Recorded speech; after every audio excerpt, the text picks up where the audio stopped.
ముఖ్యమంత్రి చంద్రబాబు నాయుడు గారి నాయకత్వంలో క్యాబినెట్ మీటింగ్ నిర్వహించడం జరిగింది.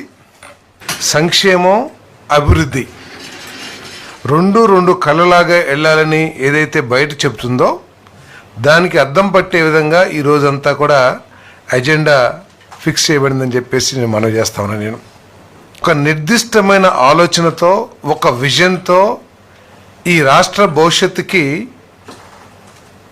పునాదులు వేయాలనే ఏదైతే లక్ష్యం ఏదైతే ఉందో ఈరోజు క్యాబినెట్లో చాలా స్పష్టంగా అర్థమైందని చెప్పేసి కూడా మనం చేస్తాను. ఈ ఒక్క క్యాబినెట్ మీటింగ్లోనే 79,900 అంటే దాదాపు 80,000 కోట్ల పెట్టుబడులకు సంబంధించి ఆమోదించడం జరిగిందని చెప్పేసి మనం చేస్తాను. ఈ పెట్టుబడుల ద్వారా దాదాపు 1,25,000 1,50,000 1,50,000 ఎంప్లాయ్మెంట్ కూడా జనరేట్ కాబోతుందని చెప్పేసి కూడా ఈ సందర్భంగా నేను